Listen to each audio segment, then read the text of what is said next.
Hi everyone, the Happy Teacher here, and today we're going to check out all the changes coming to photography in iOS 15. Now this tutorial, it forms part of my complete guide to iPhone photography course, the most comprehensive iPhone photography course available anywhere on the internet. So what I'll do, I'll drop a link in the description below so you can go check it out and see for yourselves. And while you're there, why not hit me up? Subscribe to this channel and I'll get all the future updates as well. But anyway, here goes! So there are many changes with iOS 15, but most of these are just UI changes to the user interface. So, a slight difference in icons. For example, here look, you can see the thumbnail for people is now round rather than square. But let's face it, that is pretty boring, isn't it? So rather than go over all of these changes, the user interface changes, I'm just going to focus on the new features in iOS 15. So our first one up is what was featured at DubDub 2021. And that is something called live text. So if you go to our Photos app, and I'm going to click on this one here, look, so you can do it across a range of settings. So this is a screenshot of what's new in Photos when the iOS 15 was updated. And as you can see there, we've got this text. But you'll notice there's a little icon there in the bottom right hand corner. If you click on that, you'll see it picks up all the text in that photograph. So literally you can just do as you normally would, just drag and drop with your finger, and copy text and cut it and do whatever you want with it there. So in a screenshot that works. Over here I took a picture of a sign, a car park for a parking thing. Again, that icon is there again, which means you can click on it and it picks up there.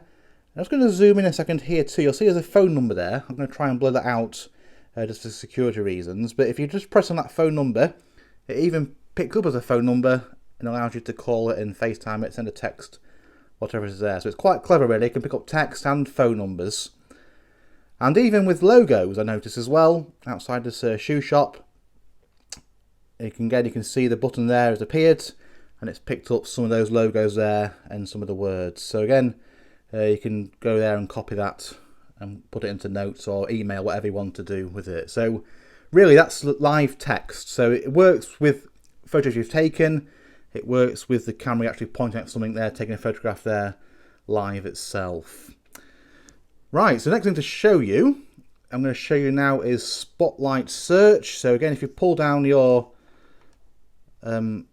screen, do it properly, you can now just type in something else. Type in, say for example, iPhone there, and it's found some text there in my pictures that I have. So again, you can now use Spotlight Search for photos. So before you could actually, in the photo app, you could actually search, find London or a Golden Gate Bridge or something. Now you can actually do it there in Spotlight. Now back to the Photos app. If you go to the For You tab, and if you have a memory there, we can click on this memory here, and it will start playing. But something that's new is this button in the left hand corner here. You can now link it into Apple Music. So you can press the music icon there and it gives you some suggestions of what you can use. You can see all the suggestions there as well. This one here, look, this little eye next to the tick, that means that because it's not a royalty free song, you can't have a share with other people, but you can share it with your devices because you've got your Apple Music subscription. So it'll work that way there. Again, there's all these different soundtracks and categories you can go through. So basically now memories, rather than just coming with a basic instrumental, nice kind of music, it now comes with Apple Music integration, which is quite nice as well. So the next one I want to show you then is the Exif Info for photos, which is something quite handy and new. So if we go back to the Photos app, and I have a photo here from the Yorkshire Wildlife Park I went to a couple of weeks ago. A nice little zoo here in the UK and England. A picture of a polar bear here. Now if you remember before, if you now go to the bottom toolbar there, you press the I button, it now comes up with all sorts of camera information. So we can see the date and the time it was taken, the file name, which is quite an interesting one. Sometimes if you're transferring photos, it's good to get the file name there as well. And then also the camera info itself. So my Apple iPhone 11 Pro, it was taken with a telephoto camera lens. We've got the ISO, the aperture, the f-stop, and all the information that we need there, the resolution, file size, and also the location of the Yorkshire Wildlife Park there as well, which is tagged in automatically. But you also see there's two adjust buttons there. So that top one, if I press that, can actually adjust the date and time zone that it was taken, so we can actually change that if we wanted to. And also, and maybe more importantly for security reasons, you can also press the adjust for the location. So now you can actually adjust the location that was taken, and that will change that there as well. So that's quite a little handy feature, getting that full Exif info, which normally only get on the desktop, but it's now there on your iPhone. Now I've just come to a different photograph here of me, taken last year, because there's another little change here. So because that I button's at the bottom now, in fact I can see that I've captioned that from last year, from my iOS 14 update, and the camera information's there. But because that I button's there now, because this is a live photo, it means that at the top now, that's where you got the options to change it to a loop bounce long exposure. So before, you just scroll it up, but here now is where the I button is, or if you just scroll up, because that information's there, that's now moved there. So that's just that is a one little UI change I'll show you, just so you're not lost when you're trying to find live photos and change them.